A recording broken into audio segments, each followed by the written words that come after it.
Everyone. இப்போ நம்ம MS எக்ஸலில் ஒரு டார்கெட் லைன் எப்படி க்ரியேட் பண்ணலான்றதை பற்றி பார்க்கலாம். அதுக்கு முன்னாடி யாராவது சப்ஸ்கிரைப் பண்ணலன்னா சப்ஸ்கிரைப் பண்ணிக்கங்க, ஆல் நோட்டிஃபிகேஷன்ஸ் எனேபிள் பண்ணிக்கங்க, லைக் ஷேர் அண்ட் கமெண்ட் பண்ணுங்கள். ஃபார் எக்ஸாம்பிள், இந்த ஒரு டேட்டா இருக்குது, இந்த டேட்டாவை செலக்ட் பண்ணிவிட்டு Alt F1 கொடுத்தோம்னா இந்த ஷீட்லேயே கரண்ட் ஷீட்டில் ஒரு சார்ட் க்ரியேட் ஆகிடும். இந்த ஃபார் எக்ஸாம்பிள் இந்த இதில் வந்து ஒரு டார்கெட் லைன் வேணும்னா இன்சர்ட் டேபில் போயிட்டு ஷேப்ஸில் ஒரு லைன் எடுத்துக்கலாம். லைன் எடுத்து ஃபார் எக்ஸாம்பிள் இந்த மாதிரி ட்ரா பண்ணுவாங்க. லைன் எடுத்து ட்ரா பண்ணிவிட்டு அந்த லைனுக்கு ரைட் கிளிக் பண்ணி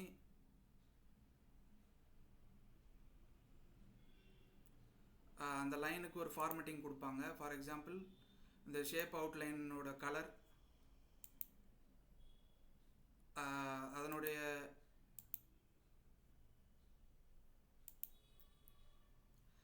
வெயிட்டு இன்க்ரீஸ் பண்ணுவாங்க.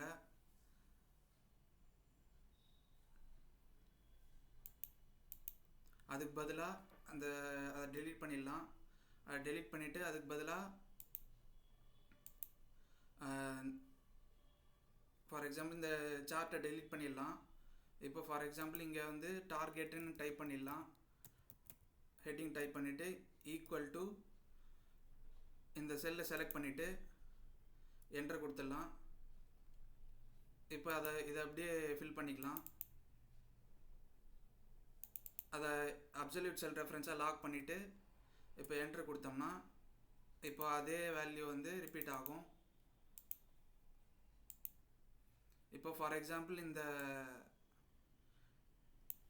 இந்த டேட்டா ப்ராஃபிட் வரைக்கும் செலக்ட் பண்ணிவிட்டு Alt F1 கொடுத்தோம்னா ஒரு சார்ட் க்ரியேட் ஆகும்.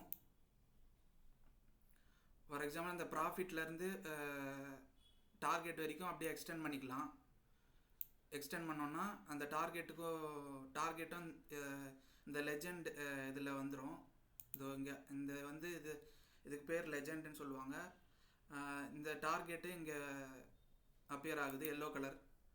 அதை ரைட் கிளிக் பண்ணி சேஞ்ச் சீரீஸ் சார்ட் டைப் அதை கொடுத்தோம்னா செலக்ட் பண்ணிவிட்டு காம்போ சார்ட்டில் போயிட்டு அதில் டார்கெட்டுக்கு எல்லோ கலர் ஷேட் இருக்கும். டார்கெட்டு ட்ராப் டவுன் செலக்ட் பண்ணிவிட்டு ஒரு லைன் சார்ட் கொடுத்துட்டு இப்போ ஓகே கொடுத்தோம்னா ஒரு லைன் சார்ட் க்ரியேட் ஆகிடுச்சு. ஃபார் எக்ஸாம்பிள், இந்த சார்ட்டை கொஞ்சம் கீழே இறக்கிட்டு இப்போ டார்கெட் ப்ராஃபிட்டில் போயிட்டு இப்போ ஏதாவது நம்ம டைப் பண்ணுறோம்னா அது ஆட்டோமேட்டிக்காக அப்டேட் ஆகும். இப்போ ஃபார் எக்ஸாம்பிள் இங்கே 4500 டைப் பண்ணி இப்போ என்டர் கொடுக்குறோம். அதுக்கேற்ற மாதிரி அப்டேட் ஆகும். அதே மாதிரி 3413 டைப் பண்ணுறோம். இப்போ அதுக்கேற்ற மாதிரி அப்டேட் ஆகும். இல்லை ஃபார் எக்ஸாம்பிள் 2000 டைப் பண்ணுறோம். இப்போ அதுக்கேற்ற மாதிரி அப்டேட் ஆகும். இந்த மாதிரி நம்ம ஒரு டார்கெட் லைனை ஈஸியாக க்ரியேட் பண்ணலாம். ஒரு லைன் சார்ட் ப்ளேஸ் பண்ணிட்டோம்னா ஆட்டோமேட்டிக்காக அப்டேட் ஆகிட்டு இருக்கும் டார்கெட் லைன். இப்படி நம்ம டார்கெட் லைனை ஈஸியாக க்ரியேட் பண்ணிக்கலாம்.